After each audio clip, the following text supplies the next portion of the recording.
ফ্লুয়েন্সিতে খুব প্রবলেম হয় মাঝে মাঝে। আর হচ্ছে যখন কারো সামনে আর কি কোনো পাবলিক কনভারসেশন যেটাকে বলা যায়, ওইটা নিয়ে একটু নার্ভাস হয়ে যাই।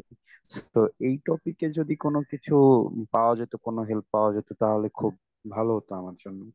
Thank you. এবার আমি একটা অনেস্ট অ্যান্সার দিই। পৃথিবীতে আম, আমি যে কি বলে হচ্ছিল স্পিকিং কোর্স যেটা ডেভেলপ করেছি, তার চাইতে মিনিমাম হয়তো 5,000 কোর্স আছে যে আমার কোর্সের চাইতে ভালো, মিনিমাম। তাহলে আম, আপনি স্পিকিং এ ওই যে কোর্সগুলো আছে সে কোর্সগুলো শিখে আমার চাইতে অনেক ভালো ভালো কোর্স করে আপনি ফ্লুয়েন্ট হতে পারছেন কিনা। তো আমার যেটা ব্যাপার সেটা হচ্ছে কি, এটা হচ্ছে পৃথিবীতে কোনো কোর্স নাই যে কোর্স করে স্পিকিং এ আপনাকে ফ্লুয়েন্ট তৈরি করবে, ফ্লুয়েন্ট স্পিকার তৈরি করবে। যেমন আমরা একটা যেটা করেছি আমাদের এখানে অফলাইনে, সেটা হচ্ছে আমার কাছে মনে হচ্ছে that was the within the 6 month the remarkable development বা রিমার্কেবল থিঙ্কিং একটা আমার লাইফেরই। সেটা হচ্ছে আমাদের এখানে আমাদের একটা কোর্স আছে, সেটা হচ্ছে আমরা প্র্যাকটিস করাতাম, কিন্তু এটা একটা শুভঙ্করের ফাঁকি। কেমন শুভঙ্করের ফাঁকি, আমি আপনাদেরকে একটা জিনিস দেখাই, তাহলে আপনারা বুঝবেন না। এটা হচ্ছে, ধরেন স্পিকিং এ আমি একটা ক্লাস 2 ঘন্টার একটা ক্লাস নিলাম। তো 2 ঘন্টা একটা ক্লাস নেওয়ার পরে আমি ক্লাসে ধরেন আমি 1 ঘন্টা ইয়ে করলাম বা 1.5 ঘন্টা আমি পড়াইলাম। হ্যাঁ, আর ক্লাসের মধ্যে টিচার আপনাকে 20 মিনিট কিংবা হচ্ছে হলো 30 মিনিট আপনাকে হচ্ছে হলো প্র্যাকটিস করালো। তো প্র্যাকটিস করে কিভাবে, এই যে এইভাবে করায়, ধরেন হচ্ছে হলো আপনি থাকলেন, আপনার পার্টনার থাকলো, পার্টনার থাকলো, পার্টনার থাকলো, পার্টনার থাকলো। তো যখন আপনি কথা বলছেন এখানে একবার, তারপর এখানে, এখানে একবার, এখানে, এখানে একবার, এখানে, এখানে একবার, এখানে, তারপর দেখবেন যে এরকম মাত্র 6টা বা 7টা পার্টনার বা 8টা পার্টনার পার হওয়ার পরে আপনার এই 30 মিনিট শেষ। তাহলে আপনি কিন্তু 8টা পার্টনার মানে আপনি কিন্তু 8 মিনিট কথা বলেছেন, মাত্র 8 মিনিটস। তাহলে একজন মানুষ কিভাবে থিঙ্ক করে যে 8 মিনিটস কথা বলে আমি আসলে ফ্লুয়েন্ট হব? এটা কখনো পসিবল না।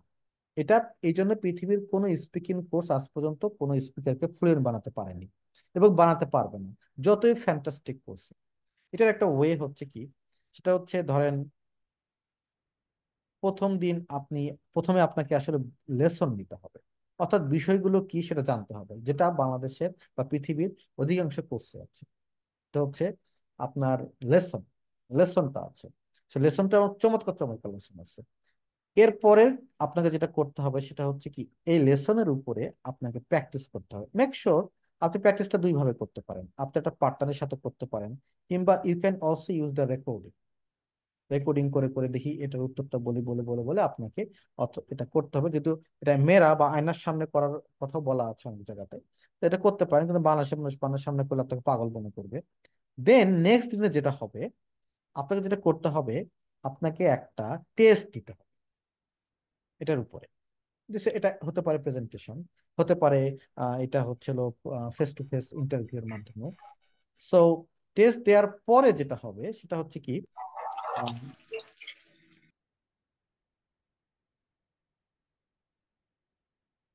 টেস্ট দেওয়ার পরে যেটা হবে, তারপরে আপনাকে যেটা করতে হবে, আপনাকে আরেকটা লেসন নিতে হবে। তো এই যে আপনার ইমপ্রুভমেন্টটা, আরেকটা লেসন নেয়ার পরে এরকম ভাবে চলতে থাকবে। তারপরে আবার আপনাকে একটা রিভিউ রেশন, রিভিউতে যেতে হবে, রিভিউ। যদি এরকম কোনো কোর্স পান আমাকে বললেন বাংলাদেশে আছে কিনা। তো এই রিভিউর পরে আপনি আসলে ইমপ্রুভ করতে থাকবেন, যেটা আমি আসলে অফলাইনে গত 2-3 মাসে চালু করতে পেরেছি।